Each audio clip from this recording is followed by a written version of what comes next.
and welcome to my channel. Well, this is not about knives this time. This is just going to be about locks. And before I get any further about locks, I just want to say most criminals do not spend the time to learn to pick locks.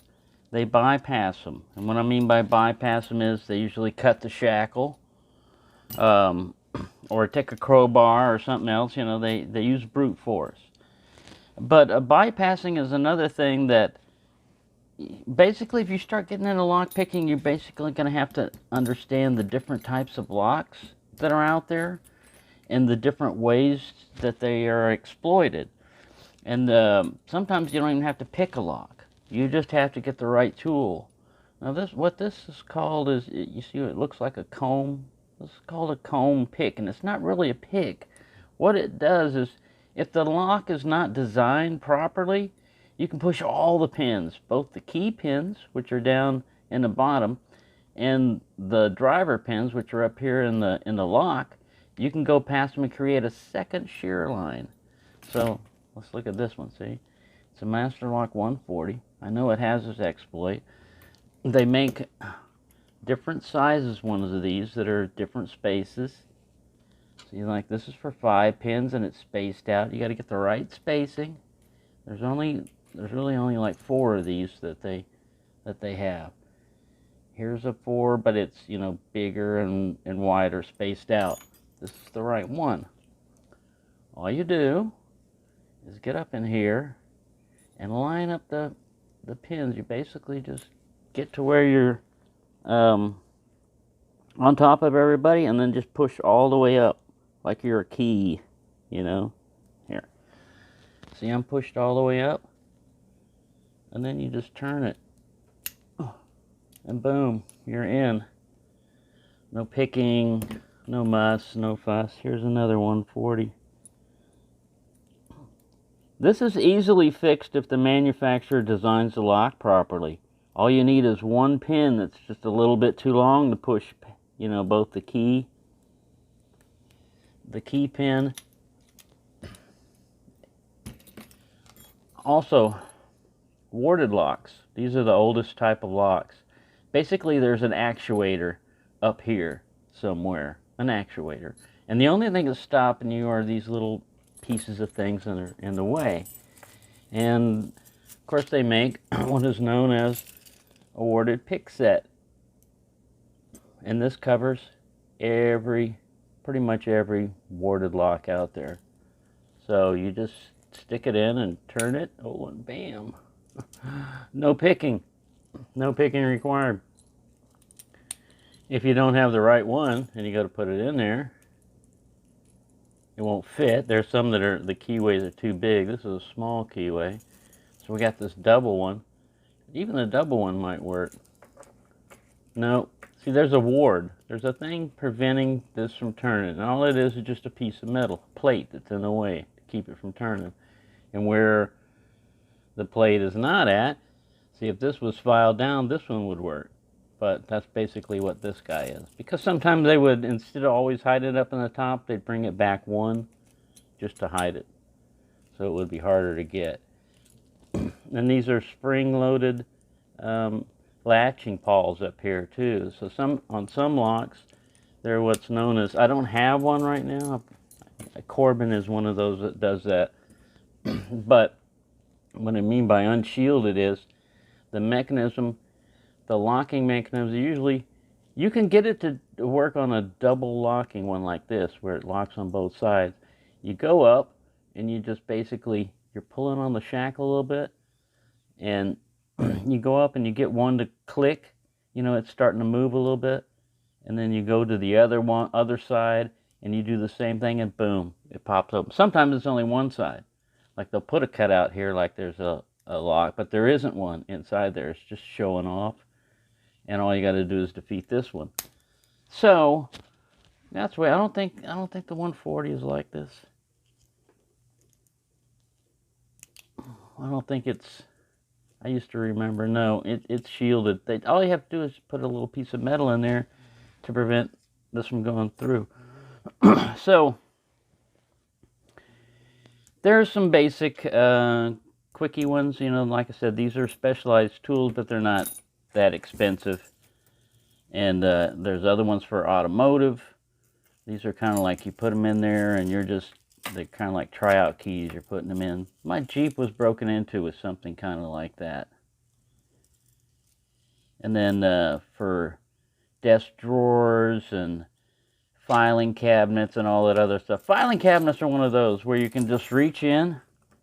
You can just reach in with one of these things and go in and pull down on the latching mechanism. You know, it's just a little pawl that's sticking up there. And you just go ahead and you just grab part of it and it pulls it down. And then tink, you're in. I know all this because as I was learning lock picking, my supervisor at one of my jobs, I was working at night shift, found out about it, and he said, you can get into locks? And I said, yeah. And he goes, well, I'm going to use you as a locksmith at night, if that's all right. Besides doing your regular jobs, anytime they forget to leave me a key, I want you to get into, you know, stuff. And sometimes people lock stuff in their lockers, and they need their tools and all this other stuff, or, you know, shift change, they'll lock them up, because they had a habit of doing that. Fixtures that were required for you to finish a job, day shift would store in their locker, and then you were required to do the job and you didn't have the fixture, and well, sorry, you know, we'll have to save it for day shift. And then they'd take it out because they knew it was a cake easy job, and they would do it, and you'd be stuck with hard stuff. Anyways, from that I learned a lot about a bunch of different types of locks and how to get into a bunch of different locks. And you can run into a problem there, which I did, which was if anything's missing, you're the first one they'll blame because you have a key to everything. It's like you're the janitor. You know how to get in everything, therefore if something's missing, you must have taken it. And you're guilty until proven otherwise, usually in a business and stuff like that. So it can be used against you. So in some places it's not legal to carry this. This was like my kit. I would carry all my different picks and bypasses and stuff. And yeah, there's just all kinds of stuff, tension rods and little specialized. This is a bypass tool. It's just a straight piece of metal that goes in there. There you go. There's another little introduction to locks. Like I said, once you start getting into it, you really have to know how the locking mechanism works and what the exploits are.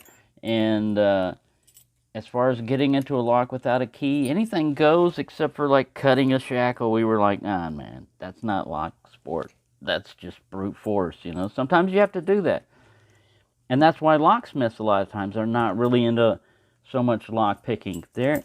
Time is money for them. So if they can go in and they can do this and pop in and get into a lock, you know, quickly, then it saves them time and money. But if they got to break out a drill, a lot of times that's what happens. They'll break out a drill. This one's not the right one, I don't think. Maybe we'll find out. I think he's too wide. We get the smaller one. I lost him. There he is. Is it? Or is this the same thing? Basically, if you get the wrong one in there, this thing won't go all the way up in the keyway. And it won't work. Or if it's the wrong spacing. Where is he hiding? Oh, he's back here. The one you need is always hiding somewhere. Oh, and then I dropped it. Oh my God. Alright. But yeah. So here again. Uh-oh, this is the 5-pinner. We don't need him. Alright. He's hiding over there behind the other master lock. That's why I said master lock, you know, everybody thinks, ooh, master lock is really great. They're one of the easiest locks to get into. Everybody looks at them. Yeah, you can shoot a rifle at them. And they might not open. But you can just break it a lot of times. Or pick it easily. Usually it's the same kind of lock inside, just bigger. It's a bigger housing. The same 4-pin lock. They just put bigger housings in there. And 4 pins are the ones to start out with. They're the easiest. There you go. There's some lock bypasses. Warded locks.